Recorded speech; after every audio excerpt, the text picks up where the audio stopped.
So we're looking at what amount, in my opinion, amounts to an illustration, case studies, if you will, of individuals who had and expressed faith in Hebrews chapter 11.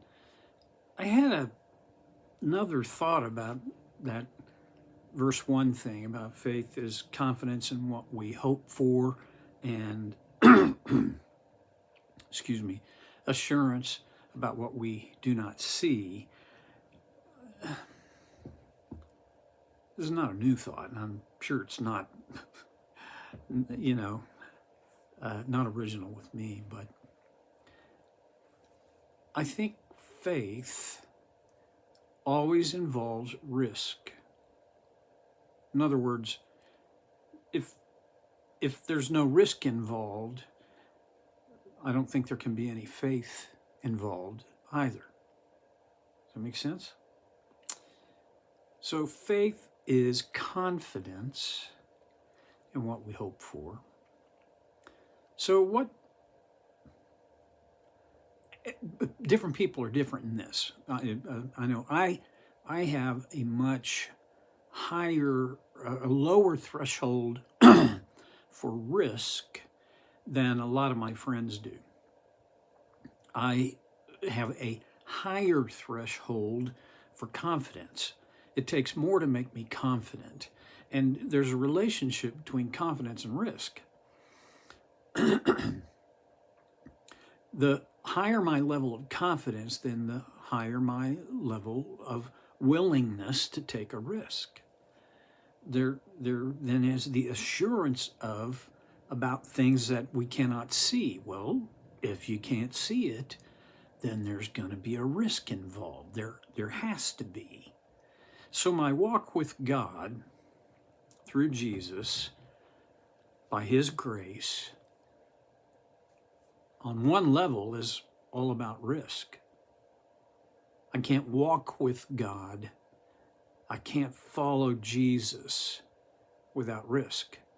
It's not possible. And last time we read the verse that says, and this is verse 6, remember? And without faith it is impossible to please God. I'm more and more inclined to think that I could also read that, and without risk it is impossible to please God. This does not please me. Because there's a part of me, some of this is because of my temperament, a lot of it is because of my experience in life, going back as far as into my grade school years, of mitigating risk.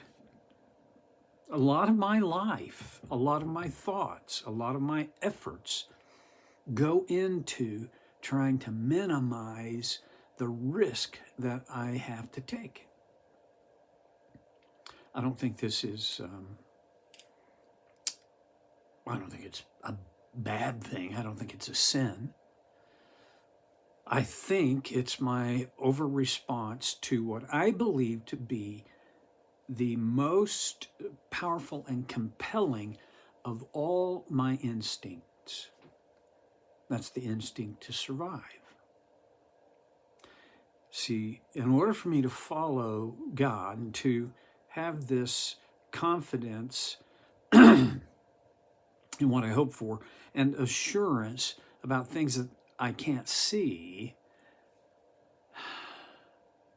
I have to somehow subjugate, to a degree, my instinct for survival and make it in service of taking a risk. I think I've sufficiently made that cloudy enough, but I do want to say a little bit more about it. If you find yourself, like me, I am frankly pretty risk averse. And the older I get, pardon me, the more true I see this to be. When I was in my 20s, I was a risk taker. I mean, part of that was I just wasn't bright enough to factor in potential consequences.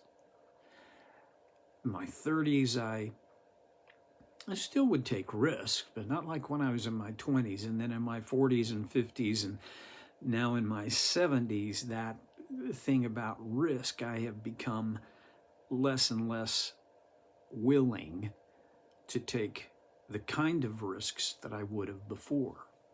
Still ride roller coasters, still shoot guns, still drive on Las Vegas freeways. So, it's not like I have no risk in my life. However, when it comes to this relationship between risk and faith, my risk aversion has too often amounted to a faith aversion. Well, let's see if anything that we're going to read about and think about and talk about here has an application into that. Verse 6, again, without faith it is impossible to please God, because anyone who comes to him must believe that he exists, okay, check, and that he rewards those who earnestly seek him. And if there's an eternity box, check. I mean, I get that. And without faith, it is impossible to please God. I grew up believing that what pleased God most was my obedience. It was me acting like I'm supposed to. It got distorted sometimes because it felt like, as a preacher's kid, it felt like God was pleased with me because because I'm good. Don't drink and don't chew, and I don't go with girls that do. Well, I think that was, I'm not going to say it was evil, wrong, but it was inadequate and inaccurate. What pleases God is faith, and by extension, trust, and then one more extension of risk. Me risking that he really is a rewarder of those who, how does it go? Earnestly seek him. Now, in the Old Testament, a Jew, anybody, if you were a Gentile that became a Jew, you call that proselytized. But under the law, this idea of those who earnestly seek him, to earnestly seek him, was all about obeying the law. Last year I read through the Gospels over and over and over again, and I highly recommend that. I loved it. This year I've gone back to reading the entire Bible in a year. And I am in the book of Leviticus, which I hope you won't think less of me, but I freely admit it is my least favorite book in the entire Bible.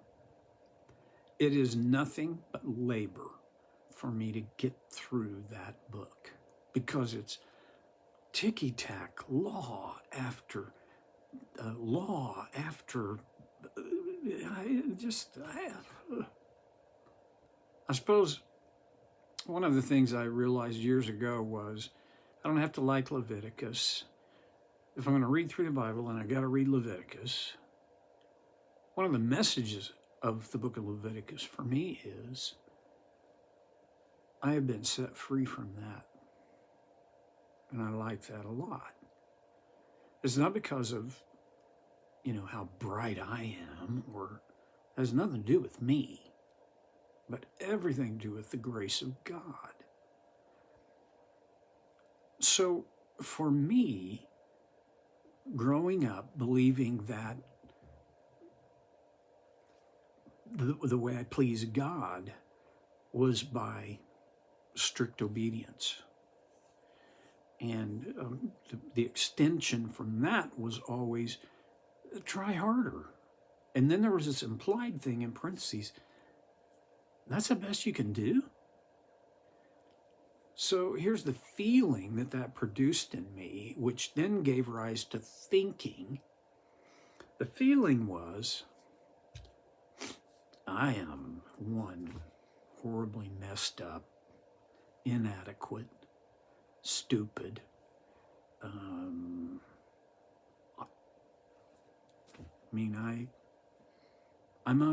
a failure.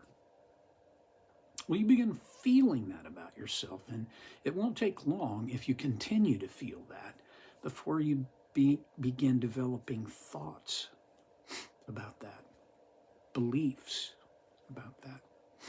I believed I was a failure.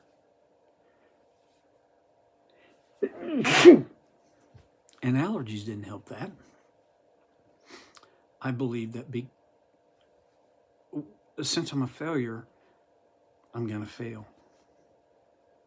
I'm hopeless. And all I knew to do was to try harder not to sin.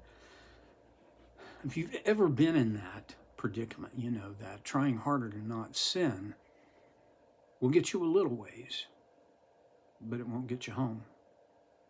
It can't. In my 50s, I realized, and I'm thankful for this, effort had gotten me a little ways over about 55 years.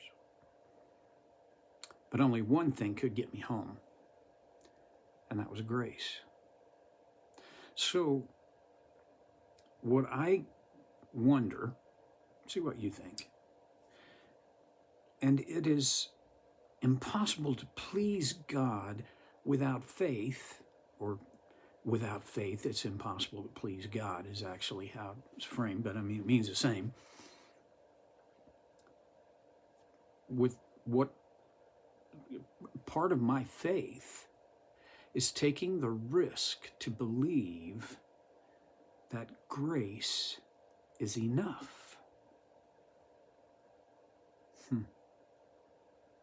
Because I already meet this qualifier of anyone who comes to him must believe that he exists, never didn't, and that he rewards those who earnestly seek him. It only makes sense to me that heaven will be a wonderful reward, and the only people that are going to be there are those of us who seek him. I get that. What seems to be missing for me, and maybe for you to some degree, but if not, then just go look at Facebook or something, because this isn't going to matter. But if it does matter, then I want, and I think you would want this too, I want to take the risk that believing God's grace is enough, and not just that, believing that God's grace is enough for me right now. That's a risk. Whatever you're facing, probably not the same thing I'm facing, but as I face what I face, right now is the problem. Not heaven, not the reward, not believing that God exists. That's not the problem. It's the right now. When I am not getting what I've asked for, when I am not seeing God stepping into my world, the world of my situations, and bringing help. Okay. Then having faith involves, I don't know how I can separate it. Involves I got to take a risk. And part of it has to do with this. The risk is, I call it the Shadrach, Meshach, and Abednego process. You remember their story from the Old Testament. I'm going to go over time here, so sorry.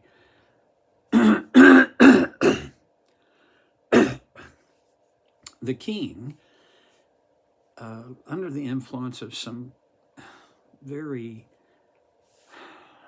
self-serving and tiny-minded advisors, commanded that everyone should worship him. Shadrach, Meshach, and Abednego said no. Anyone who didn't worship the king was to be thrown into the fiery furnace. They still said no. And their remark was, God will deliver us, but even if he doesn't, we put our faith in him. But even if not, that's an important principle. It's easy for me to tell you about. It stinks to have to live with it and embrace it and let it get lived out in my life. And without faith, it's impossible to please God. Without risk, you can't. I can't. Well, see you next time on So Care with Stevie Boy.